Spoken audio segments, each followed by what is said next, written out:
Will Lockwood here from ComputerTalk magazine, welcoming you back to part 3 of our Roundtable conversation.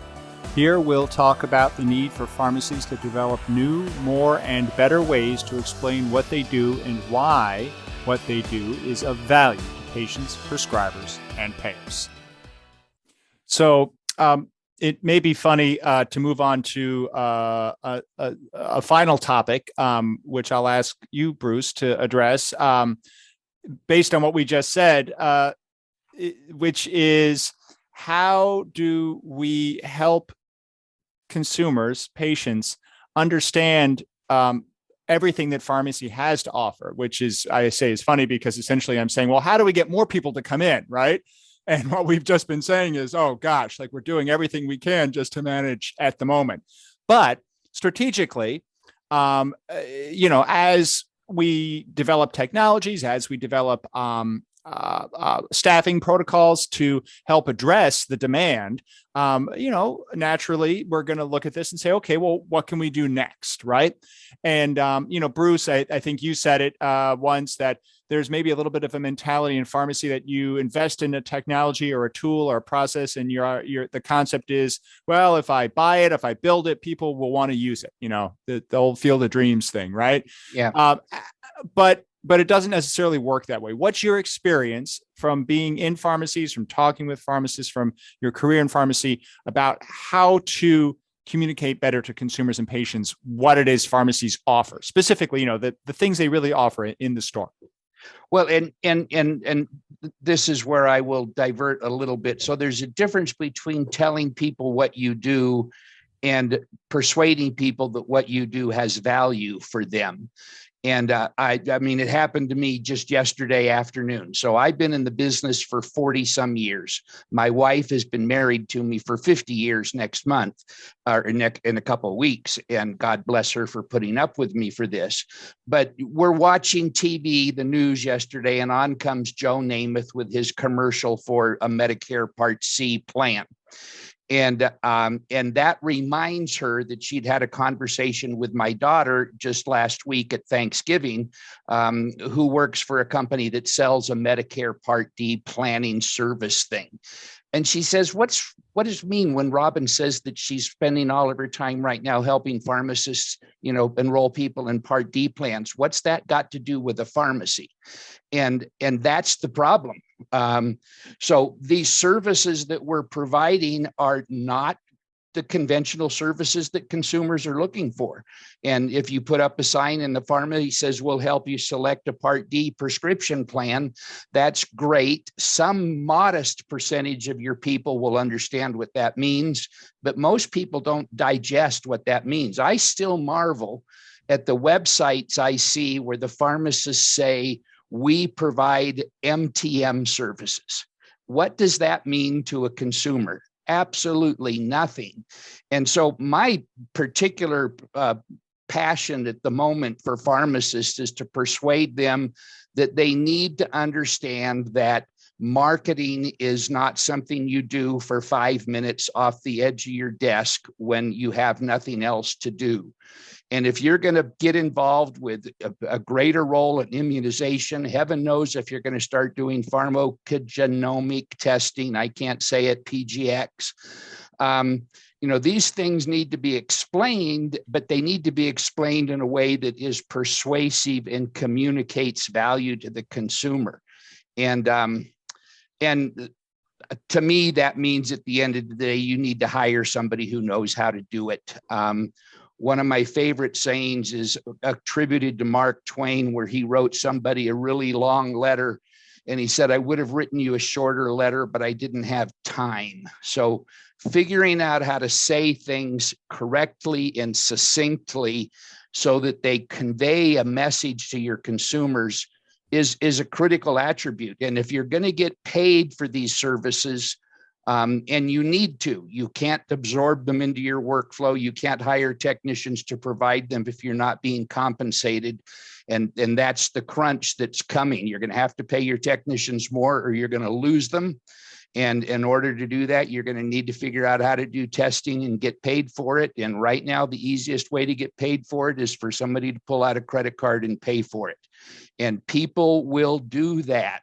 And, Marsha will laugh as I say this because she's heard me say it before, but people pay to have yoga and massage, and they pay for health coaches, and they pay, heaven knows, they pay Noom and Weight Watchers for stuff. Consumers will pay if you figure out how to position it and to promote it.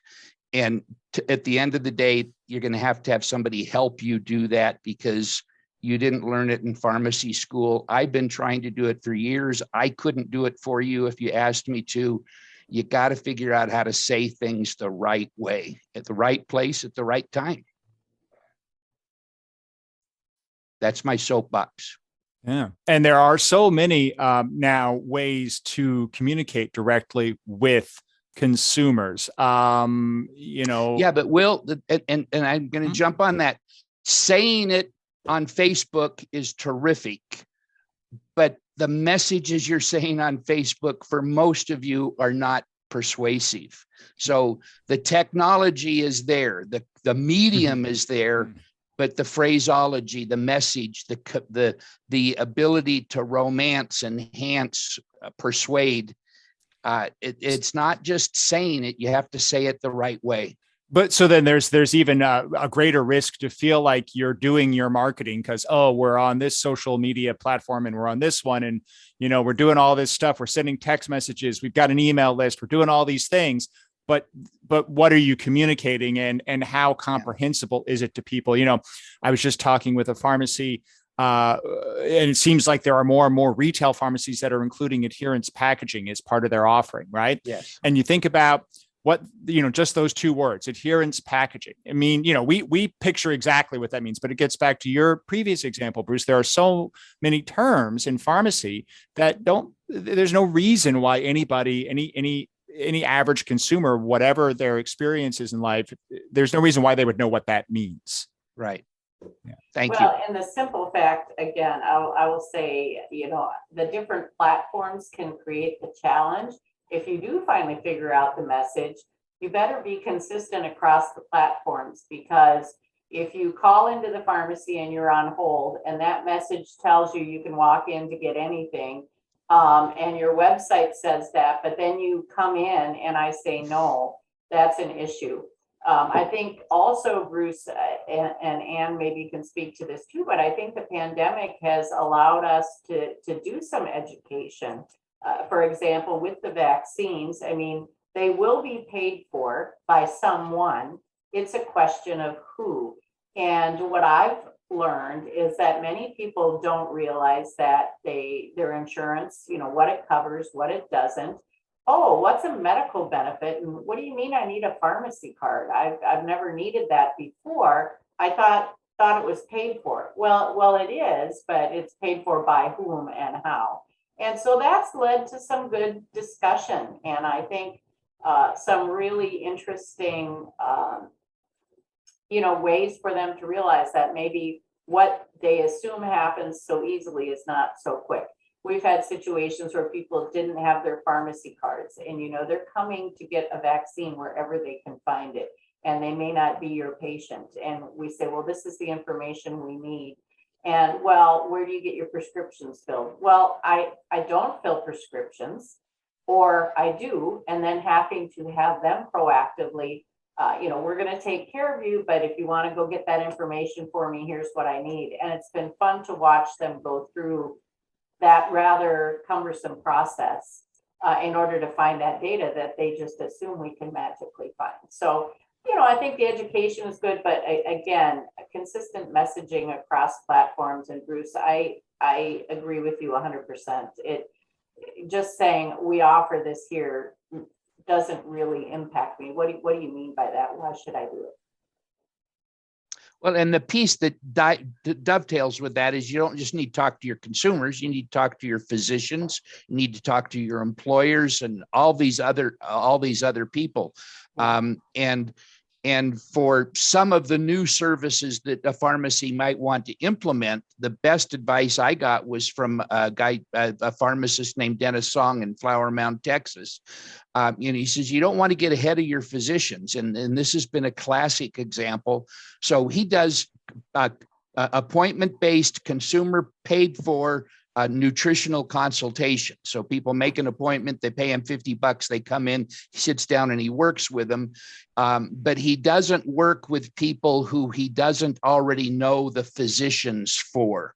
And the point being is that very early, a patient would go back, one of his customers would go back to the doctor and say, the pharmacist said, I don't need to do this anymore.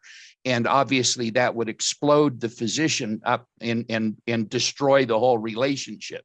So he's been very careful to work with physicians first, then with patients, so that when the patient goes back and say, hey, Dennis says I got to change this to that or whatever, he's not aggravating or destroying the relationship of the physician with the patient or vice versa.